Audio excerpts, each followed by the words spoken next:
Welcome back, guys, to another episode of the Career Breakthrough Series. I'm your host, Paul Ames. So, 3 things you're going to get out of today's episode that are really important. Today's episode is going to help you think like an executive, react like a soldier, and lead in all aspects of your life. In today's episode, episode 53, I've got best-selling author, leadership expert, military and law enforcement veteran, and an amazing and genuine person that is Dom Faussette on the show today. So Dom has an incredible best-selling book, and I'm so excited to share some of the learnings and advice that he's got from that book and from his life in general in law enforcement and from his executive leadership coaching.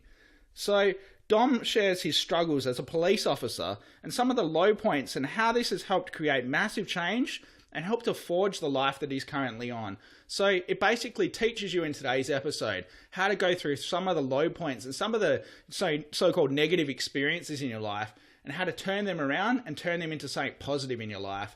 So guys, if you haven't already, please also don't forget to subscribe, rate and review my show to allow me to bring more incredible guests like Dom on the show, or some of the guests that are really going to help you change parts of your life and your career. So without further ado, let's get into the interview. And please don't forget to subscribe, and I'll see you on the inside. Today I've got 3 key words for you. Think, react, lead. There's 3 key words that are really going to help you out in this interview today. And my guest is going to bring the noise with some incredible stuff that he's learned. So my guest today is Dom Faussette. So Dom is a leadership expert, executive coach, and he's an author. Dom had a previous career path as a military veteran and as a well-established police officer. So Dom's now the CEO of Think, React, Lead. That's why it's so important, those 3 words for you today. So he's dedicated to pushing people past limiting beliefs by bridging the gap between your mind and your heart. So Dom, man, thank you so much for your time. I'm so excited to be able to share your journey with my audience. So yeah, if you could just give the audience a little bit of a brief background about who you are and what's really shaped your journey to forge you into this path where you're currently on. Well, awesome, man. Well, first of all, thank you for allowing me to come on your podcast and just kind of share my story, if you will, with your audience. And like I said, when we first got started, this is my first Australian ran podcast. So first podcast across the pond. Thank you, sir, for making that happen, making history right now. My pleasure, man. Awesome. So yeah, I'm an ex-cop. I'm prior military. I was Air Force in the United States. I was K-9. Awesome. And I just jumped out of the corporate space. We did corporate for about 14 years, corporate leadership. Wow. And I celebrate my first full year this week of entrepreneurship. Awesome, man. Congrats. Oh, thank you, man. I appreciate that. Yeah. So you use the word forge. So what forged me, to get here, I just so everybody's on the same page. If you take like a piece of iron and do what it takes for it to become a sword, like that's a forging process, right? There's a lot of heat that goes into play just to bend iron, and there's a lot of hammering to shape the iron, and a lot of sharpening to create the actual sword. And I think that's been the process. I had a pretty decent career in the military, but things didn't get swirly until I hit the streets as a cop. You just see a lot of darkness here in the States. And I was a cop in Jackson, Mississippi, just to kind of give a high-level overview as to where I was in the country. And it changed who I was as a person. It had me questioning humanity. As a police officer in some parts of the United States, people just do things to other people and children that you wouldn't see on the news and you wouldn't see on TV. And these are things you can't forget, right? And they change who you are. They made me dark. They made me just stop having compassion for humans. And I got to a point where I was serving warrants and kicking in doors without a bulletproof vest because I wanted to be taken out. I refer to it as suicide by suspect. And, I got to a point where I was about to take a man's life in front of his kids, and I just couldn't bring myself to actually pull the trigger. Wow. So I holstered my weapon, and he had a knife, so the shooting would have been legit. I would have been good to go. But we fought, and I made it through it. Obviously, knife never touched me. I apprehended him. But, hindsight, I look at the forging process, and I realize, if I can kick in doors without a bulletproof vest, get shot at, not get killed, not even get hit, And I really should have been dead several times over. I feel that just God has a greater purpose for me. Definitely. And I didn't realize that until after I was in the corporate space for some time. I started speaking. I launched my book. It became a bestseller. Launched my podcast. My podcast is nowhere near as good as yours. Oh, I've listened to it. I love it, man. Your podcast is brilliant. But it made me realize that I can do more. Like, I wasn't just a block of iron, and I wasn't just a rugged sword. Like, I could be sharpened, and I could be sharpened, razor sharp on both sides, as I use the sword metaphor. Yeah. And now I'm at a point where, like, I'm ready for somebody to grab me and take me into battle. Yeah, that's awesome. I love how you've reframed all of that, and you've broken it down. So thank you so much for first sharing about your career and some of the things that you've gone through. I can relate, not to the same level as a police officer, but I come from being a ranger, kind of like a parks ranger in the US. And doing security work as well. So it's kind of you see that darker side of the world, and it does make you question a lot of things, why people are like the way, why people do the things they do to each other. It just it baffles you, man. So I feel you on that level. So I completely relate. Thank you. Dom, so I'd love to know also, how did the name Think, React, Lead come about? So what really started that journey in the process? I have a company called Leaders for Leaders, and it's more my company name that I use for corporate facilitation. And the mantra for Leaders is think as an executive, react like a soldier, and lead. I put it on a big piece of paper, and I put it on my wall. And I was sitting there trying to come up with, something that I was more connected to. Because I wasn't really connected with Leaders for Leaders. Like it didn't say Dom Faussette. It just said Leaders for Leaders, which is cool, but it was pretty vanilla for me. Generic, if you will. And I was just looking at the wall, and my wife comes in, and sometimes we're so far in the weeds, or you might say the bush. We're so deep into it that we can't see the simple things. My wife just happened to be walking past my office. She said, "What are you doing?" And I said, I'm trying to find ways to simplify this message. And she looked at it, and she just says, "I don't know, maybe think, react, lead." And then she talked about her business. Yep. And I looked at her, and I was like, "Oh, wow, okay, that." I played with him, like, you know what? That's Dom Faussette. Like, I can own that. It's not a company, like, it's my company name, but I heard people tell me, well, that's not really a company name. I'm like, bro, it's 2018. You can make up whatever you want to make up, as long as you own it. So I did that and kind of branded it. I branded it, and now it's like, I put it on t-shirts. It's the name of my book. It's on my Ducati. It's on my truck. Like, it's everywhere. So I'm building a brand, and Think, React, Lead is a culmination of my life.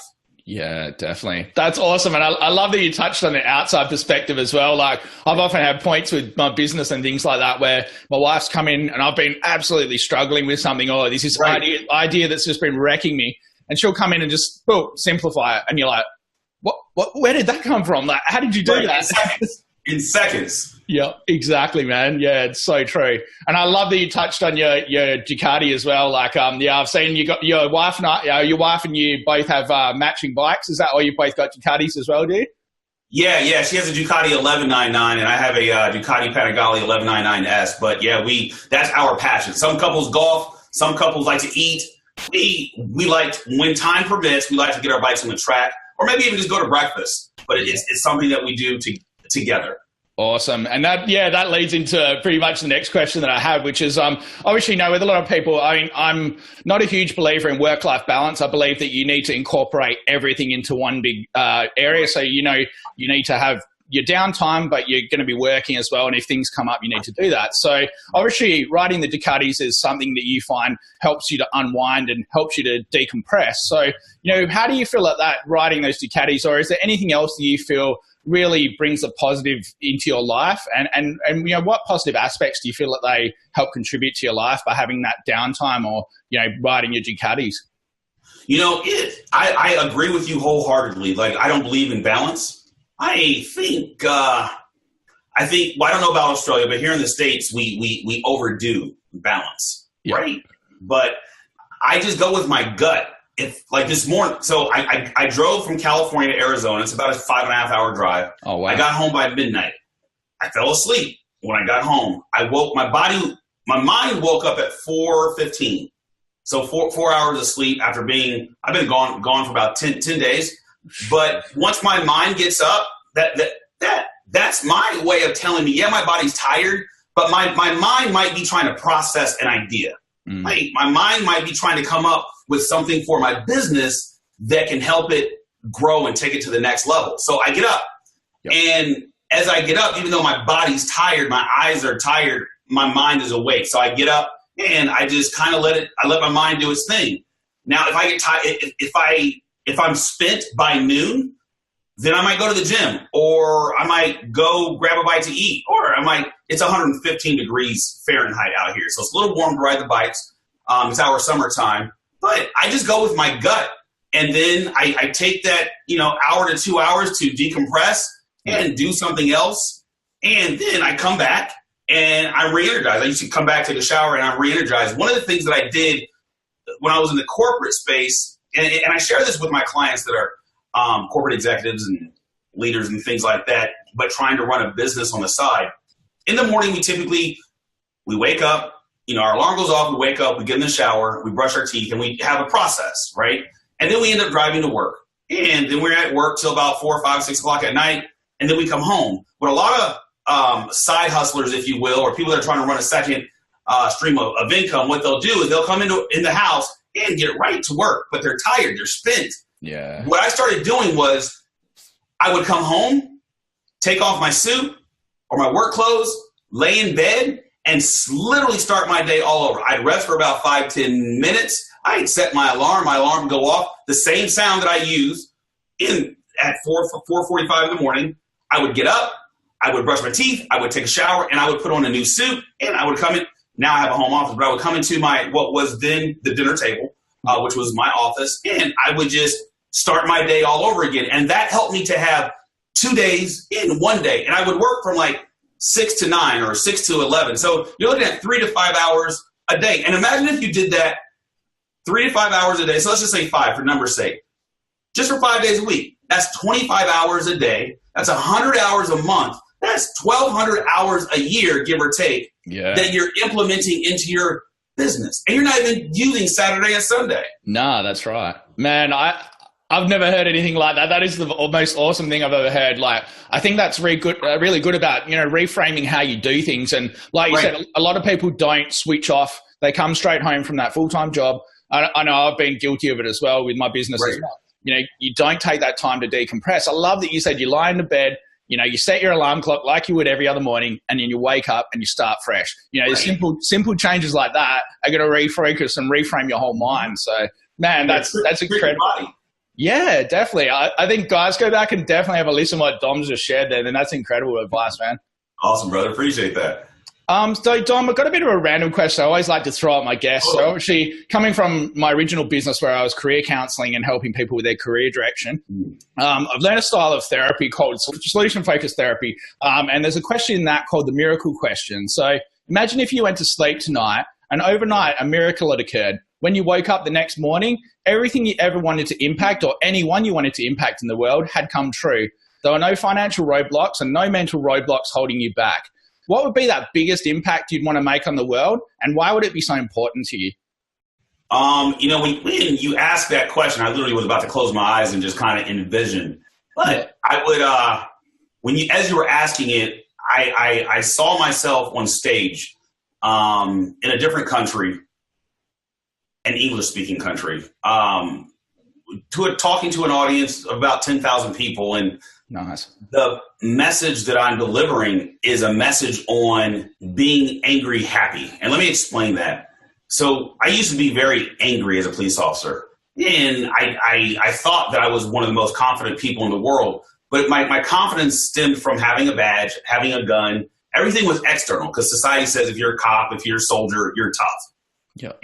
But I had demons inside of me, and our society, and it's probably similar in Australia, but our society suggests that you shouldn't be angry and you must be happy, and it forces so many people to be fake and uncomfortable in their own skin. So the message I would deliver is be angry, happy. Maybe you're 95% angry, but you find that you're 5% happy. Well, that 5% of happiness could be the need that you have to keep you from killing yourself. And maybe you do that for 5 days. And then after that, you go from 95 to 85% angry, and then you become 15% happy. And you start slowly changing some of the actions that you do, some of the ways that you respond to negativity, and just maybe loving yourself. And then you become happy with who you are. Maybe externally you might not show it, but inside you're like, you know what? I'm okay now that, I was treated bad as a kid, or, my dad left when I was little, or I was molested as a child. Like I'm at peace with myself. Sometimes I wake up angry, but that's okay. So I would share the message of being angry, happy, and be okay with being vulnerable and sharing your message, maybe with a smaller circle at first, and then writing down some of your past wounds and finding ways one day at a time to get over them. And then just start valuing who you are, so you can maybe start adding value to one of your children, maybe your spouse, right? You don't start with everybody at one time. Just do a little bit at a time, and know that you have a lifetime to add value to those around you. Yeah, man, that's a brilliant response. And that's another point I absolutely love that you touched on as well. It's the way that society has imposed that we should not feel or not feel these certain emotions and not be who we are. There's always these stigmas or opinions of others. Like a big thing I always talk about is the opinions of others and how that influences so many people in their life. Right. I've seen it so much with careers and career direction, the external influences of seriously. So yeah, I think that's great, man. I can relate. Like, I had quite a bad anger issue or anger management problem when I was growing up, and as a teenager being bullied a lot. So, I think for me, a lot of it was like going through my own self-development and, me going through my own counseling diploma really helped me understand where this is all coming from and ways to cope with it. So yeah, I think stuff like that really helps you out, man. And embracing those feelings and just trying to make small changes, like you just said, that's great. Got that right, man. It's and I think as men, and I'm saying as men because I've never been a woman and I don't know what it's like to be one, so I can only talk to my own gender specific experience. Yeah. But so I'm 40, and our fathers were a lot tougher in comparison to fathers today. Whereas we have taken a stance, like my generation, we don't want to be as tough on our kids, but even the little bit of toughness that we give, society says is bad. Yeah. So then we go to the far extreme and we try to give our kids everything we didn't have. So and then our kids end up being spoiled, and we don't, like, you can't pop your kid in the grocery store nowadays without maybe going to jail. Like when I was a kid, you get punched in the mouth. Yeah. Everybody saw it. Nobody cared. Yeah. Hey, nowadays, you just can't. So it's hard as a man today to balance. And, I'm all for woman empowerment. My wife is very strong. She's very tough. But when she comes home, we're kind of old school. She's like, you're the head of household. We work together, but that works for us. And I think there's so many men that struggle with the balance of really trying to value their spouses, their wives, their girlfriends, etc., but they're not sure where to take a stand, where not to take a stand as they support their wife and support their children. And I've had a lot of male clients that struggle with that. They don't really know what to do. So it's just, I don't think there's a right or wrong way to be a man. I don't think there's a right or wrong way to parent. Well, yes, there's wrong ways, but within the scope that we're referencing, there's not a right or wrong way to be a husband. But I think if we talk to our partners, whether it's our spouses or even our business partners, and tell them the thing, like, look, dude, I have anger issues. I suck at apologizing. So if you sense something, please give me feedback. I think we have a problem with acknowledging who we are. Yeah. And focusing on our strengths, not trying to change who we aren't. That's right, man. Yeah, I agree with that. I actually think that, in my opinion, I think the world's become a little bit soft. I think, obviously we've got to adapt with the times and change with the times, take things on board. But, you can't completely change people. Like there's aspects in that you can adapt and change like certain people, but what's deeply ingrained with you often can't be broken through. So, I think that's a great point. Yeah, I remember growing up, we used to get chased around the house with a belt. Oh, yeah. Yeah.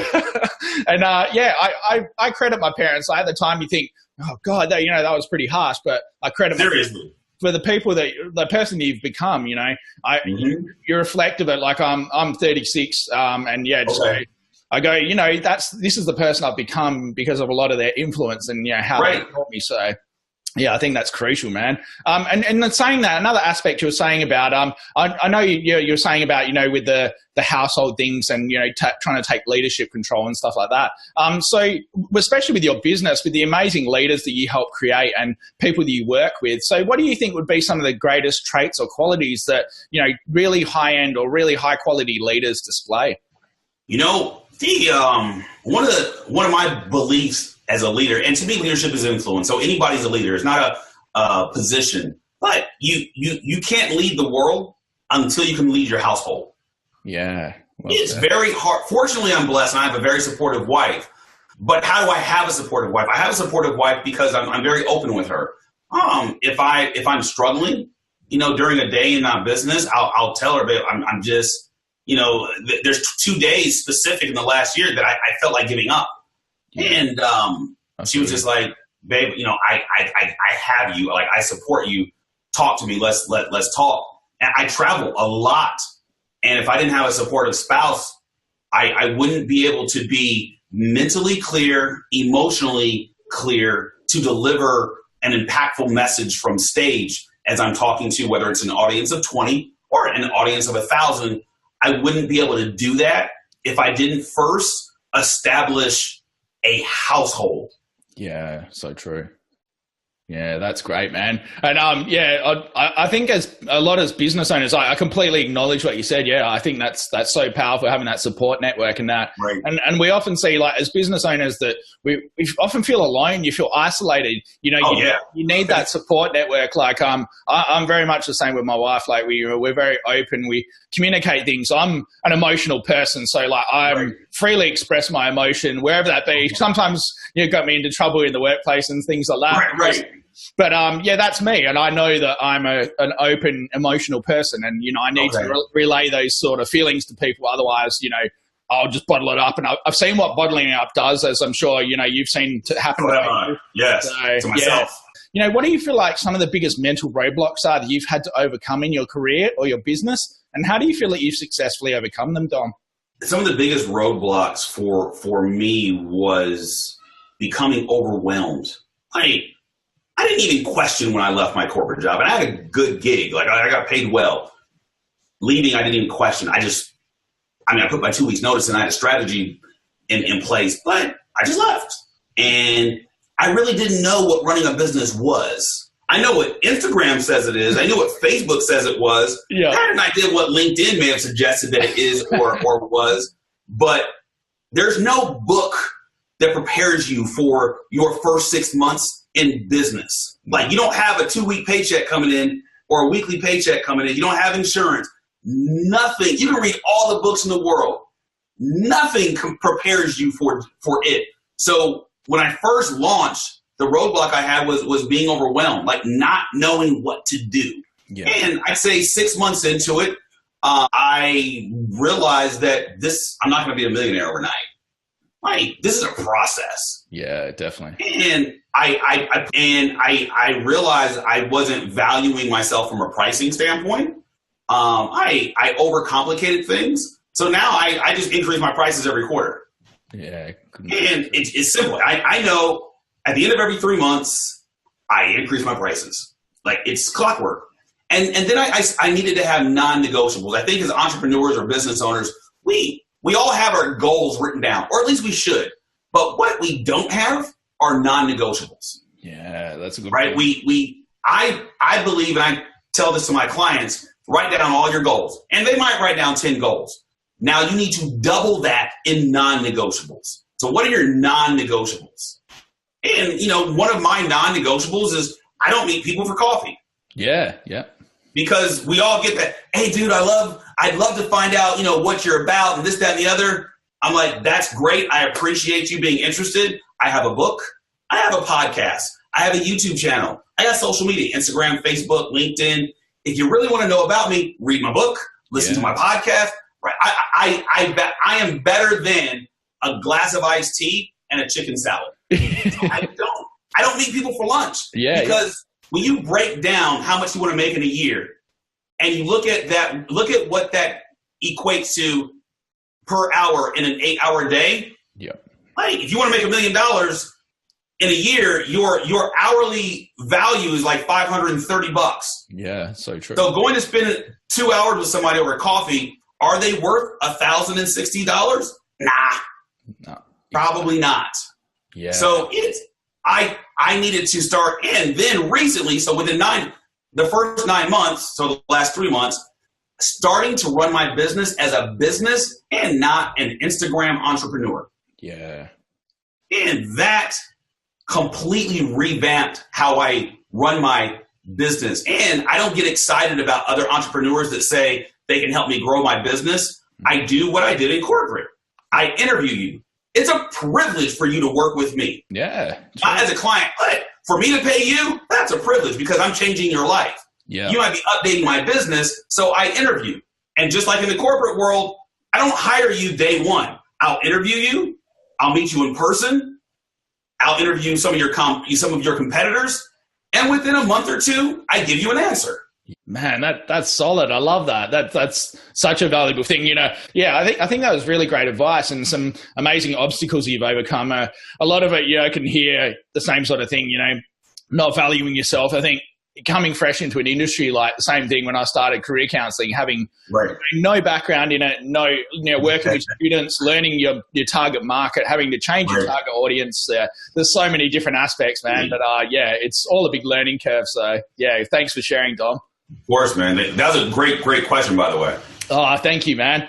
What really sparked the idea for your book? So, I'm going to share the link to your book. Like, I think that's so exciting. Being an author and being a best-selling author, man, hats off to you for that. I know the work that goes into that. So, what really sparked that idea up for you?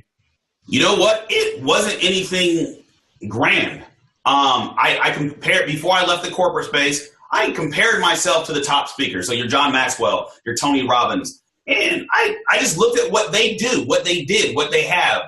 And I felt that I needed to have a book for people to take me serious. And one of my goals was to be an author before I left the corporate space. And I just put it into action. So the way my mind works is, okay, John Maxwell has a PR. I need to find a PR that I can afford. So a PR is a public relations. Yeah, basically somebody that gets you on television, gets you in different magazines. So I got a PR, and I get up on, I'm on the news. I do live interviews, and so the book was just something else, because I'm a firm believer as a speaker. When somebody asks you, "Do you have a business card?" Your answer should be yes. Do you have a book? Yes. It doesn't have to be 1,000 pages. It could literally be 20 pages. Yep. It's still, you always want to say yes, because the moment you say no, they're no longer interested in you. Yeah. So I just wrote the book. One, I wanted to, have a workbook and have something to sell at the back of the room, or go to a mastermind and give people a piece of me. And that's what the book was about. And once I wrote the book and people, hey, I want to meet you, find out about you. I'm like, bro, I got a book. You're good.